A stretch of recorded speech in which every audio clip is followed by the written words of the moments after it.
Sacha, welcome to the show. It is so wonderful to have you here, you and your alter ego. Yeah, I am literally honored to be here. I have lustfully, wishfully spent eons hoping that I could come on your show one day. And I'm just pleased that I've finally written a book that fits the bill. Not only does it fit the bill, it's a brilliant book. Yeah, we're so happy you're here because we've been on your show and now you're finally on this one, on Big Gay Fiction. I mentioned to folks in the introduction that Ruby Rowe is a new, not so secret pen name for you, and that you've written books for authors and YA fantasy series as Sacha Black. Tell everyone what kind of led you to create Ruby and to move into sapphic fantasy romance. So originally it was going to be a completely secret pen name. And I was insistent that that was the case right up until the moment I sent the book to the editor. And at that point, I had kind of a realization that my brain switches from being precious about the creativity of a book into, okay, this is a book, this is a product, and now I need to market this. It's almost like a tangible physical switch in my brain, and everything feels different. I feel differently about the book once that creative process is over. And I realized I wasn't actually as precious as I thought I was about the book. But this is the first queer fiction that I have written. And as a queer woman, I think I needed the secrecy of it being a secret pen name at first to, I don't know, lean in, to explore, to make sure that I could deliver something that I would be proud of and that would do the community proud. And I needed the safe space to do that. And the only way to do that was to be secret. But like I say, once I shipped off the book to the editor, I was like, hell no. I am totally wanting to shout this from the rooftops because I just loved the book. Well, still love the book so much.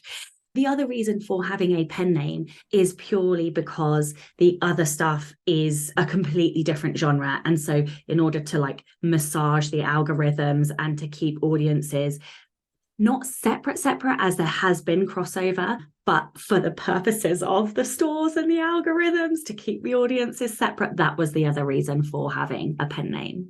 And what led you to sapphic fantasy romance? Because there's a lot of queer fiction you could have written, but you targeted right in there for this debut.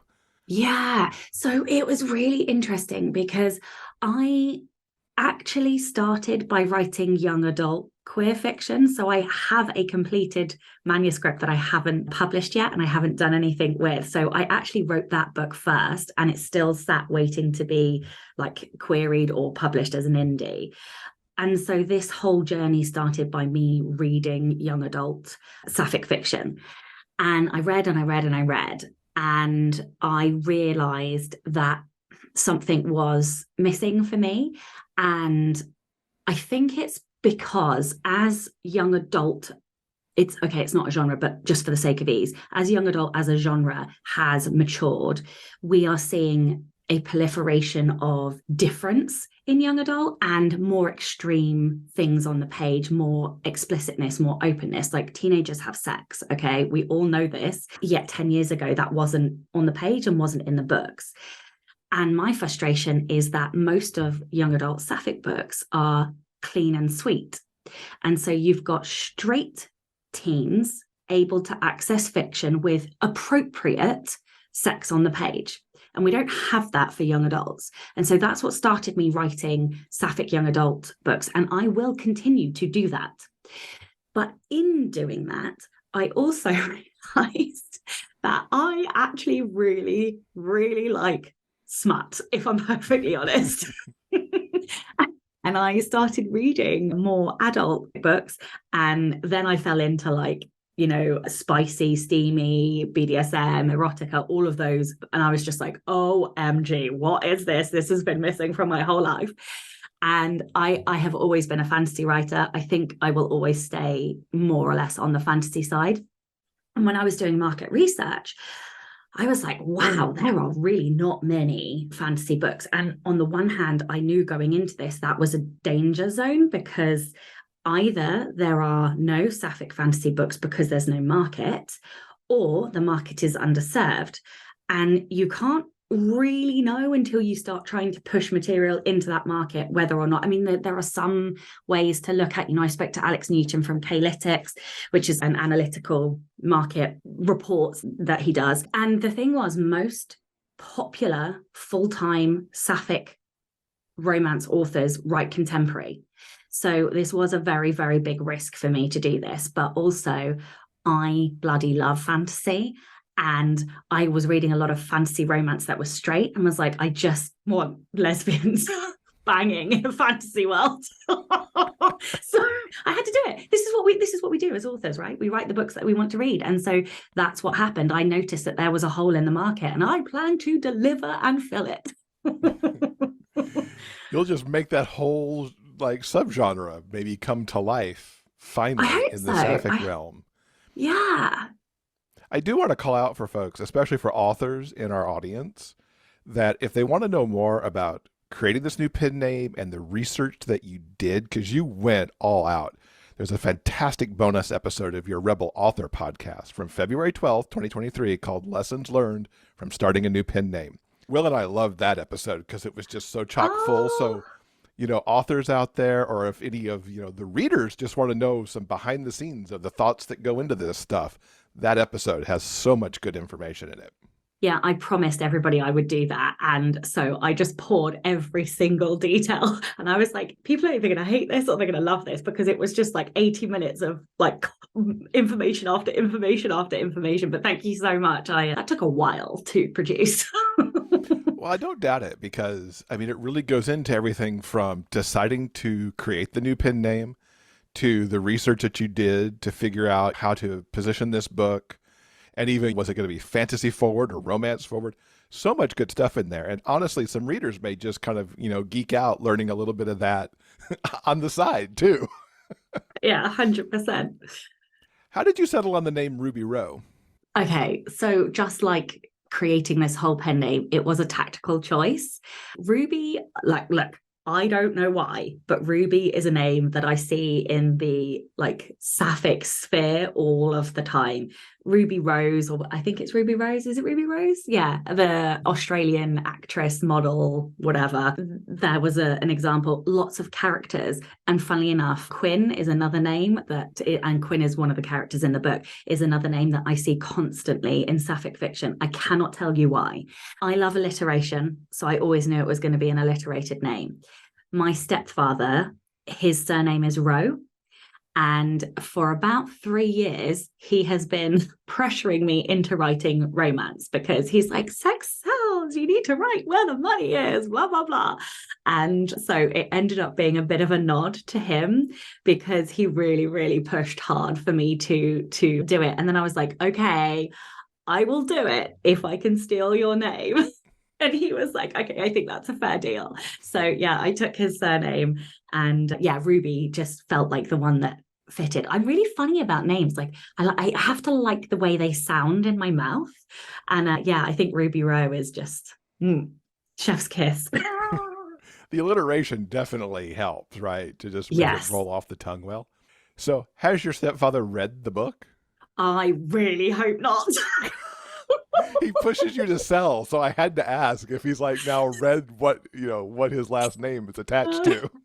No, I did put. I actually, the dedication in the front of the book is dedicated in 3 parts, and the first part is to him.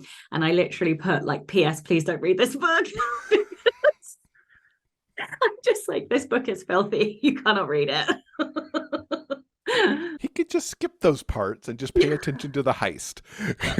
Oh my goodness me. My mum keeps threatening to read it as well, and I'm just like, please don't. Or if you do, please don't tell me you did it. Yeah, exactly.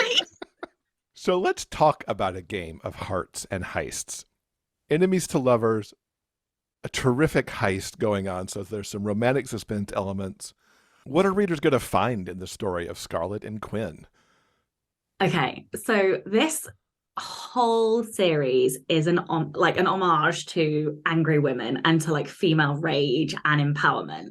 So you're going to get 2 women who are like just full of fury in a really positive, like action driven way. Emotional ferocity, you're going to get a lot of like on page banter, you're going to get a lot of sarcasm, like found family in the way that I think like queer people do found family. Like I just feel like the whole queer community is found family. We all just embrace each other and accept each other, and that's kind of what I wanted in this group. And as the series goes on, that will get like deeper and better as well. What else do you get? Female bikers, and then like a whole bunch of my absolute favorite tropes. So things like only one bed, training sequences, you get touch her, you die. What else do you get? A play on magic that I haven't seen done before. I'm sure there is somebody who has done this, but you also get a world in which magic comes from mansions as well. So that was kind of like, yeah, you get that. And emotional ferocity, that's the other thing you get.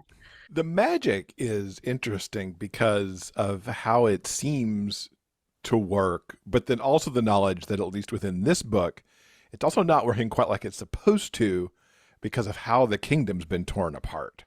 What was your inspiration to kind of put all that spin on things? Because, I mean, I don't read a lot of fantasy myself, so I can't say, well, I've never seen that before, but it certainly felt like something that was like, huh, that's kind of different. You know how everybody has like weird rabbit holes that they really enjoy going down? For me, that is architecture. Now, look, I know nothing about architecture in terms of like structural integrity of buildings or like how things are built, but I am so utterly fascinated by, in particular, British, but anywhere we go. We were just in Paris and I spent most of my time looking at beautiful, town buildings and stuff. But I spent a long time going to visit British mansions, castles, estates.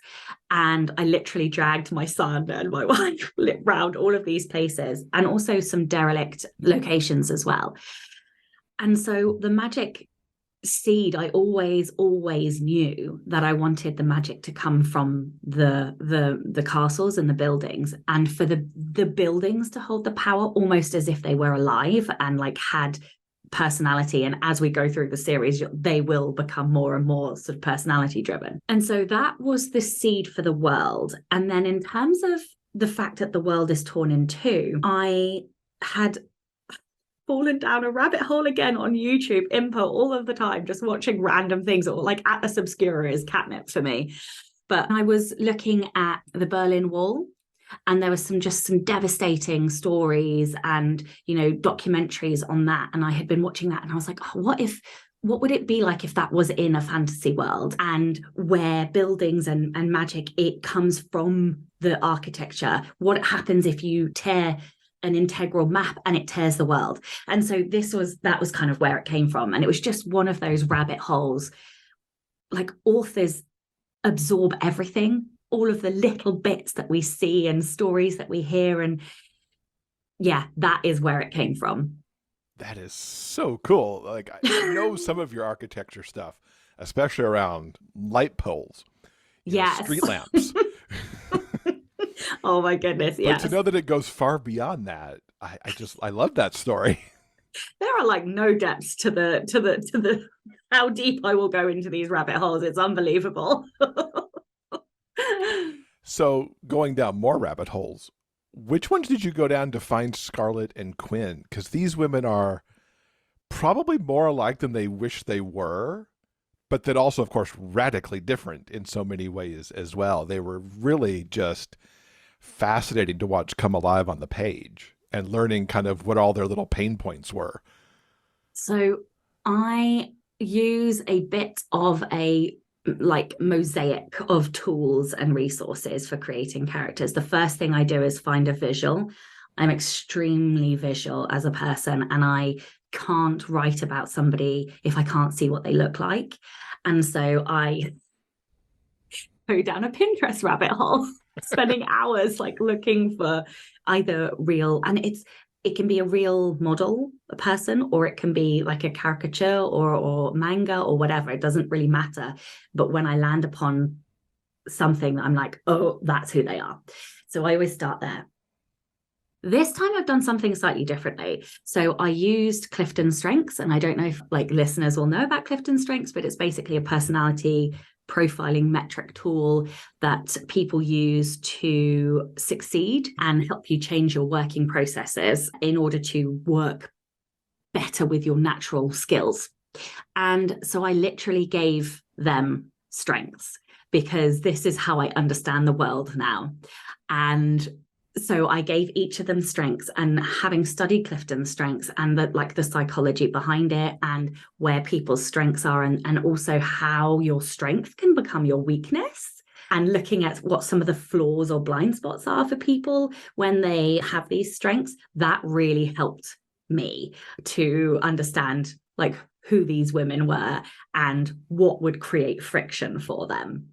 And then it's just like a little bit of exploration, sometimes flash fiction as well. And so the very first scene that I ever wrote in this story is only referenced loosely in one of the scenes. And it's when Scarlett discovers the blade. She holds the blade that is Quinn's blade. She kind of steals it off of Quinn. And there's a whole flash fiction. And that was the first scene. And this blade sort of almost is personified and has a bit of like personality. And I can't remember the exact line, but it's something like, I almost feel like the blade is greeting me one weapon to another, because for listeners, Scarlett is an assassin. And yeah, so like those little bits of just flashes of either them in like heightened emotional situations or something that I can use. Like I have to be able to use these bits of flash fiction. So yeah, that's kind of like how I develop them. That is so cool. I mean, over the history of the show, we've heard many different ways to create characters. Some people might use tarot cards to play that out and create the characters based on those, or use specific verbs and action verbs to create, the verbs that make that person who they are. But using Clifton's strength, that's fascinating. I have to file that away for future reference. As someone else who has done Clifton's strength. Yeah.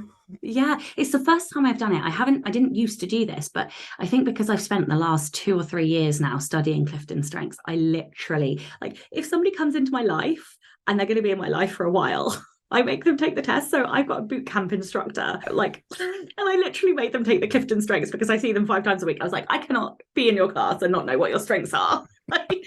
And they were like, okay. So yeah, I like gifted it to them for Christmas. Oh, nice. You didn't just make them take it, but then you gifted it to them so they're even more inspired to do so. Oh, dear. So you've got a lot of stuff that you had to build for this story. You've got your whole fantasy world itself. You've got the magic within it.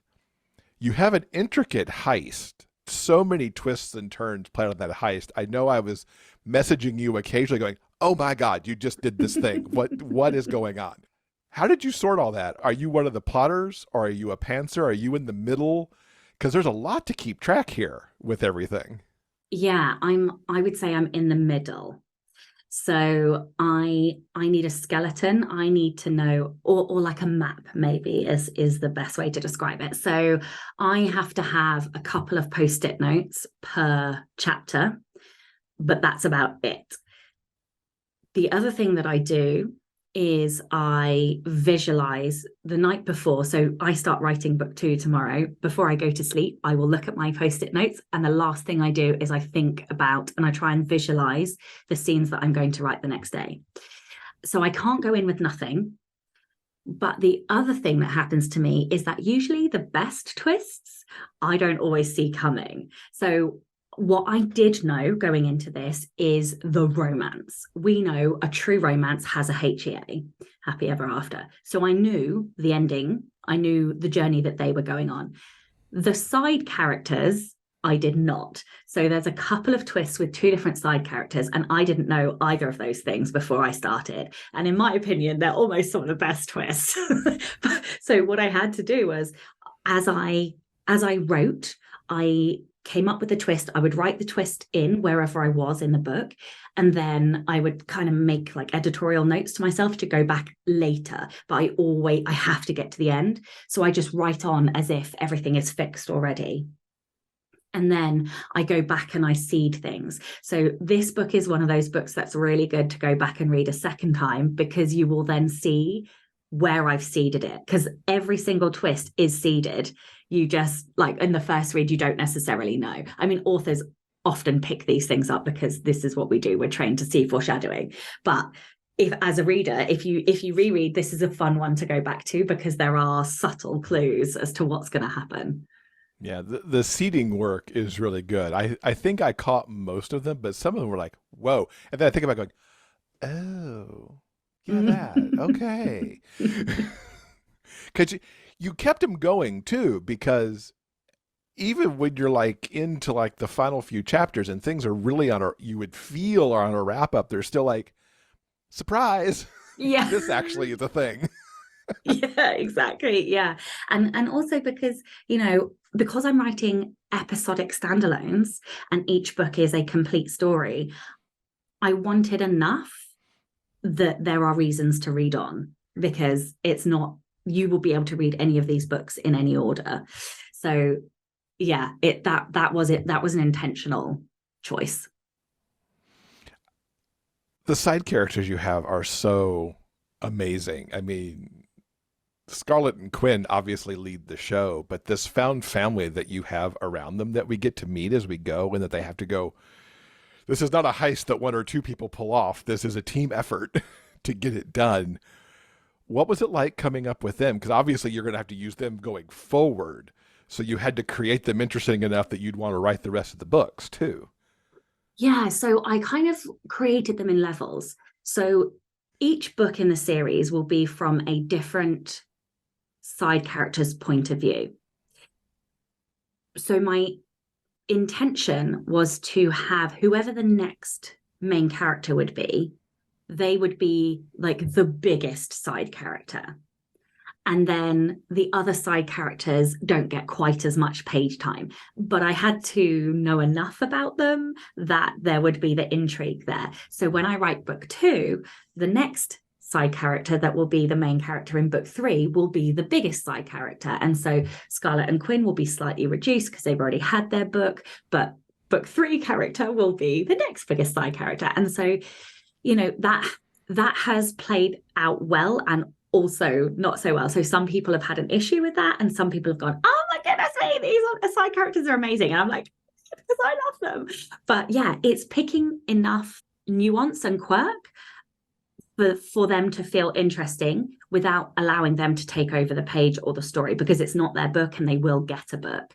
But for me, yeah, I like acceptance. For me, found family is about acceptance and small acts of kindness. So there's like a moment where Jacob, who's one of the side characters, is fixing Scarlett's motorbike, and like, to me, and he did it completely off his own back without asking permission. And it's like those small acts of kindness really bond a group, and giving them like moments and time together, so that there's like a barbecue in there before they start the heist. And in every book there's going to be a barbecue. So like, it's those little things that you can have these repeating motifs like throughout the series that really start to bond a group. And I love found family.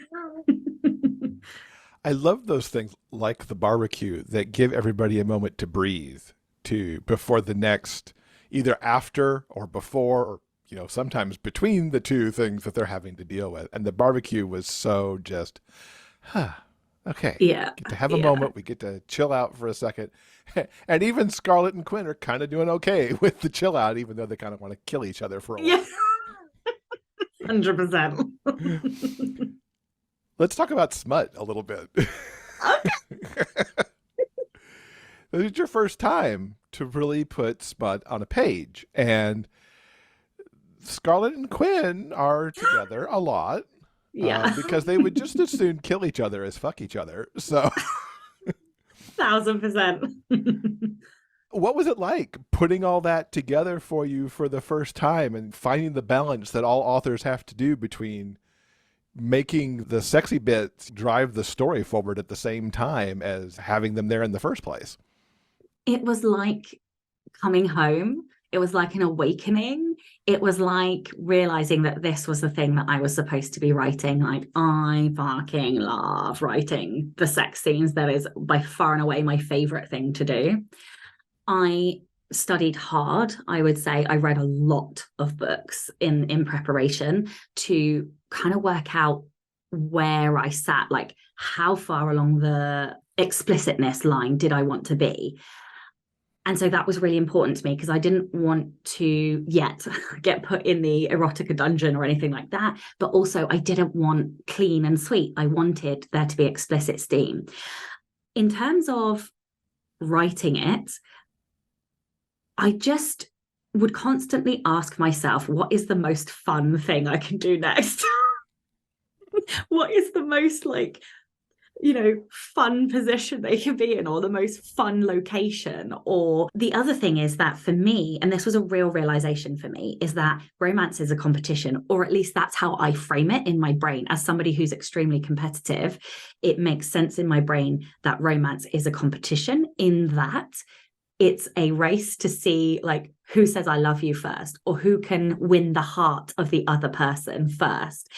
And once I understood that, and that's like, and this is the thing, right? That's not going to be the right framing for everybody listening if they're an author. For some people, or even a reader, for some people, they will feel that romance is a story or a journey of feelings. And that's okay. For me, this is how it works.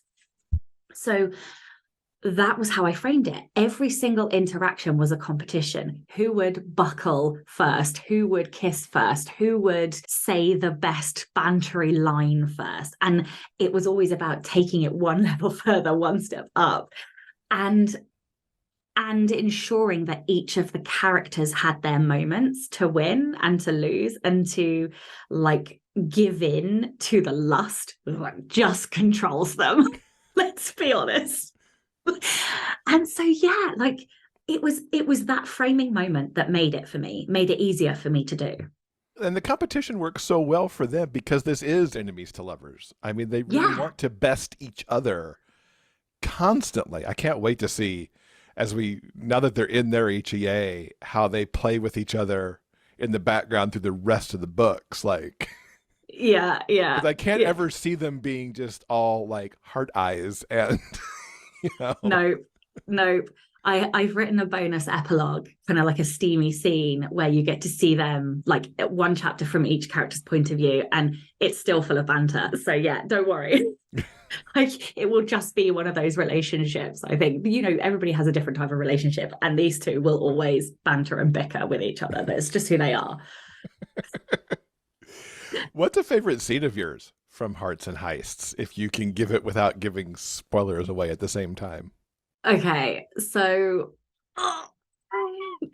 there's two scenes. One that I will be more open with, and the other one I will just say, when Morrigan enters the book, there is a scene with her and another character that just sets everything up for their like another story in later in the series. So I love that one. And in chapter three is by far and away my favorite chapter. So this is available. You can see this on the Look Inside on Amazon, and I did that intentionally. But chapter 3, the two women are in a nightclub, which is more like a sex club, really. And they're well, one of them's on business and the other one was dragged there. And they meet, and it's immediate like knives to the neck and to the ribs. And they get caught because in this club you're not allowed to have weapons, and so they get thrown into the nightclub jail, I say in air quotes, which is just basically like a kinky cage, and they inevitably end up having sex, and one of them handcuffs the other one to the ceiling and basically leaves them there and locks them in, and the scene ends with them like screaming at each other, and the one who walks away just like smug as anything, and it is just the most exquisitely enemies to lovers scene that you can possibly have, and it is by far and away my favorite thing. I remember that scene, and like, yeah, I could see why that would be a favorite, because it's interesting because you've got the Rebel Author podcast, and you've written books about villains, for example. These two seem to play to your brand so well too. Was that deliberate in this first book? Yeah, because I wanted to write something that was as me as possible. So like without, like, of course, any character in any book is going to have elements of the author.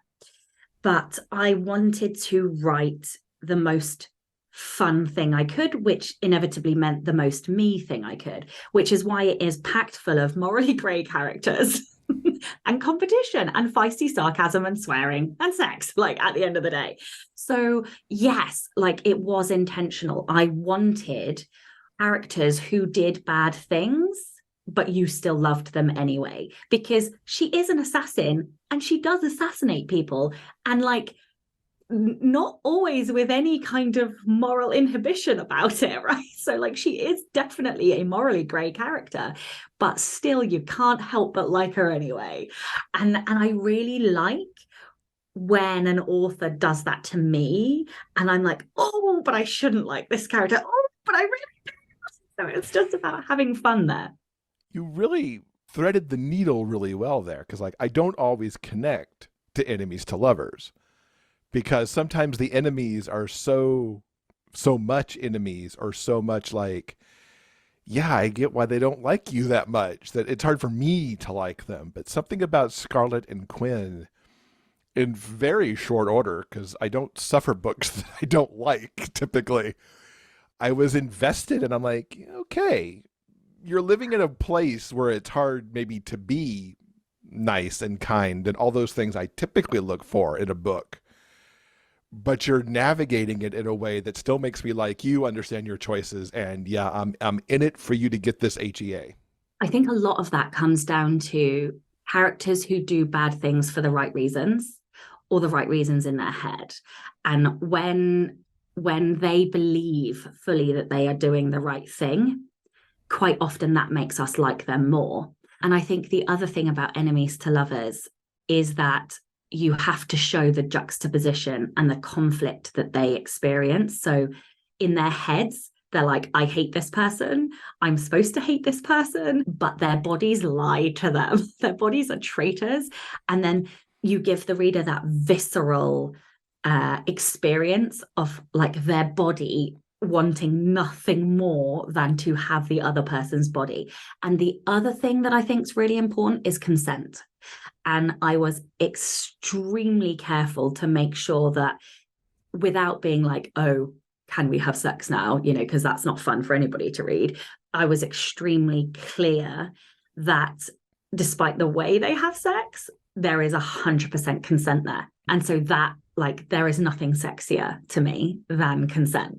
So, yeah. And especially the way you did it for them, because, I mean, they do want to kill each other, but still, when it comes to the sex, there is that moment.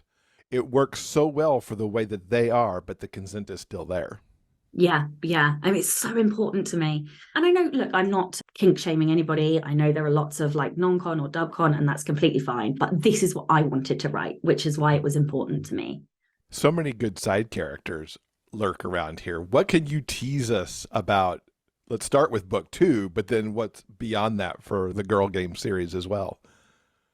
Okay, so there are definitely going to be 4 books, as long as they sell, right? If they don't sell, I'm going to pivot. But and they are selling at the moment, so that's fine. But so Sterling is book 2, and then Remy is book 3, and then Jacob's book, I'm unsure at the moment because it might run concurrently to another book. So I'm not quite sure where to slot it, because the timeline's an odd one. So he will get a book, but it's just where that book happens, I'm not sure. So that will be them. But the other thing that I'm doing is I'm seeding. So in book 2, I am seeding references to other cities in this country, this world.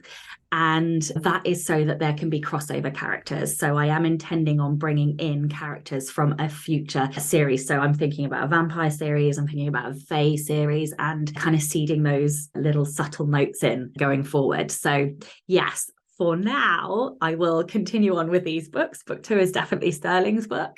And yeah, that's what's going to come next. I'm so excited. I can't wait. I start tomorrow and I'm literally like bubbling over. You mentioned in the bonus episode, and you mentioned it a moment here too, that you read a lot of romance, specifically sapphic and fantasy romances, gearing up to write this book. Were you much of a romance reader before that? Yeah, and I never really realized either.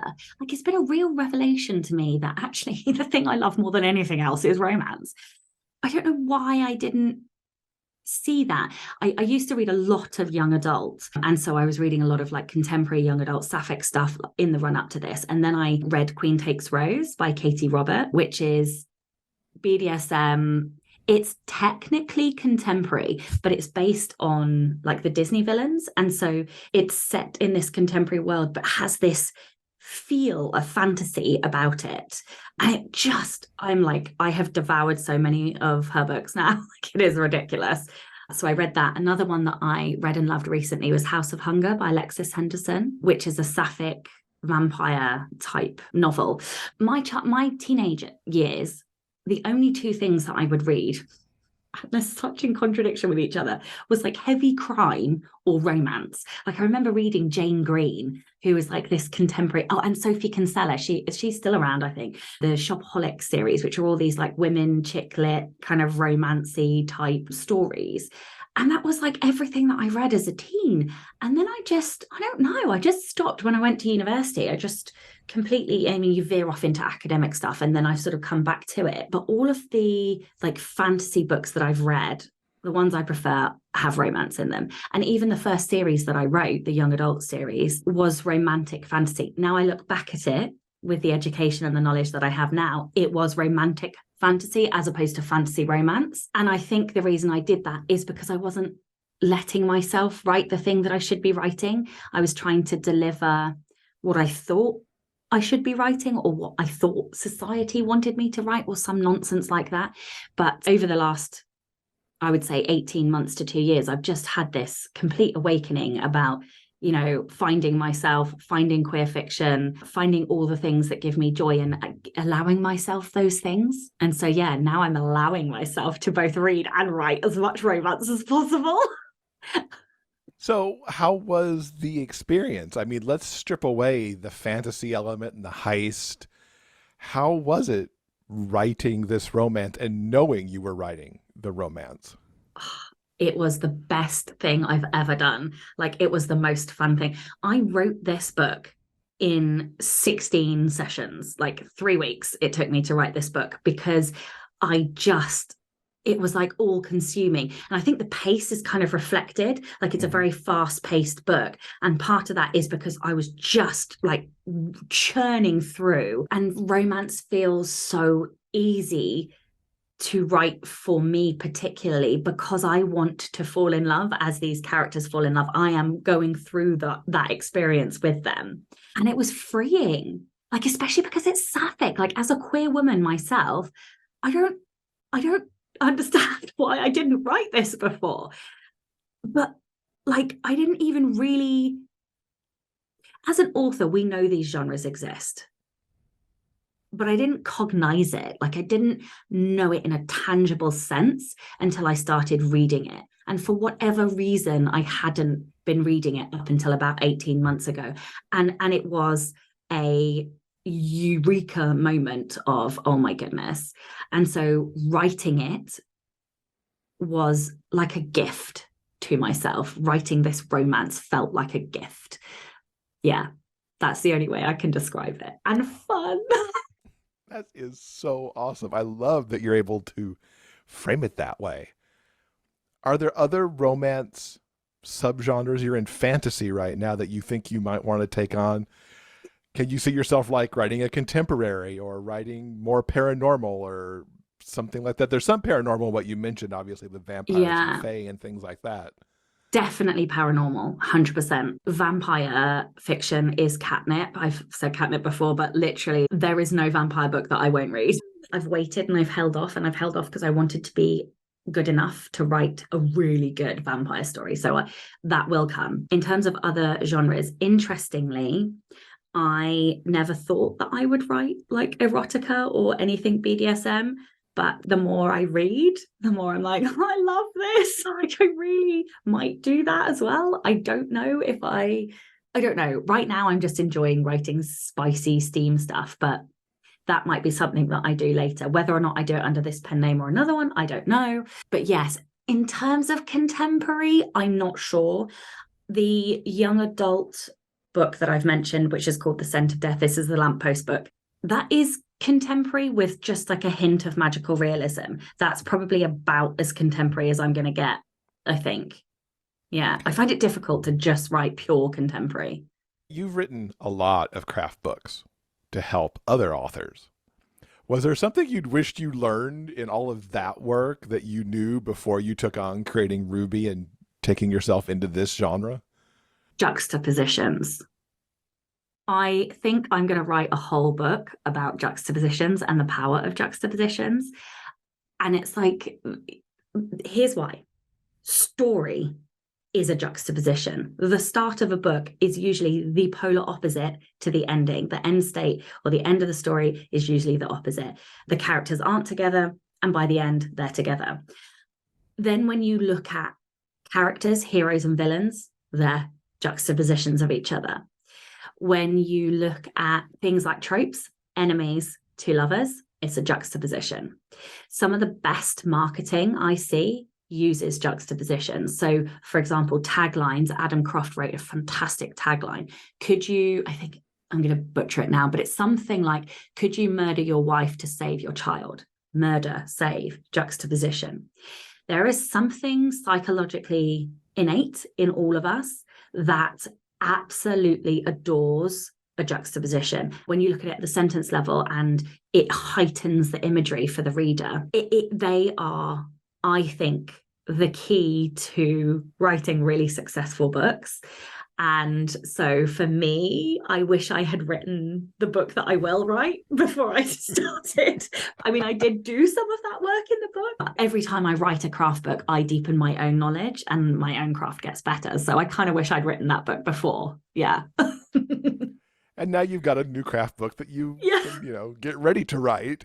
Yeah. Now that you've got all that in your head about juxtapositions. Yeah, exactly. You've mentioned a couple books as we've gone along here. Are there any other book recommendations you want to give to our listeners to help them add to their TBR? Yes. So I'll just round up again. So Queen Takes Rose by Katie Robert. If you want something more along the erotica BDSM lines, I think it's Mistress of Desire. It's by Ruby Scott. If you look for Ruby Scott, she's got these beautiful black covers with like a purple face on it and a gold face. You'll find the series. And the House of Hunger by Alexis Henderson was the vampire, really unique twist on vampire that I have not seen before. And just exquisitely beautiful prose. And the last one I read in audio, which was Red, White and Royal Blue. I'm sure your listeners already know about that one by Casey McQuiston, but oh my goodness me, their books are so funny, so quirky. If Casey isn't number one input, I will eat my hat because the detail in characters is just chef's kiss. I covet that ability. Yeah, Casey's writing is so amazing. Like Red, White, and Royal Blue is one of my all-time favorites. I reread it last year because the collector's edition of some kind came out and it had a bonus chapter in it. I'm like, I'm going to read this again. I'm like, that book. Yeah. Yeah. So we know 4 books, most likely in Girl Games. What else can you share about what's coming up for you as Sacha and you as Ruby? So me as an author, definitely focusing on you as fiction. An author. Yeah. There you go. We won't split you up too much. And the funny thing is, I also have a legal name, which is neither of those two names. So I get very confused about who I am on what day. But yeah, so me as an author, the focus is on fiction this year. I will be producing nonfiction books, but because I've gone through so much coaching with the Clifton Strengths, I have gone from taking like 4 years to write a book to being able to write a book in 3 weeks. And so I'm upping the amount of books. So I am focusing on book 2 this month. And then I'm going to be doing a course, which is a deepening of kind of the podcast, the bonus podcast episode that you mentioned, and helping new writers to understand their market. How do you get that data? How do you understand the data? How do you find the meaning in the data? And then I will be writing nonfiction and then more Girl Games books this year. So kind of like a load of stuff. Fantastic. What is the best way for folks to keep up with you online to know when all of this happens? Okay, so Ruby Roe, which is all of the sapphic fiction, is literally Ruby Roe, ROE.co.uk, or you can find me on TikTok. That's the only place I am, and that is at Ruby Roe Author. And then if you are a writer, then find me on sachablack.co.uk. That's Sacha with a C, so SACHA, the colour black.co.uk, or the Rebel Author Podcast. Fantastic. We will link to all of that stuff and all the books we talked about in our show notes. Sacha, thank you so much for being here. It has been such a fun conversation. Can't wait to see what comes next in Girl Games. Yeah, thank you so much for having me.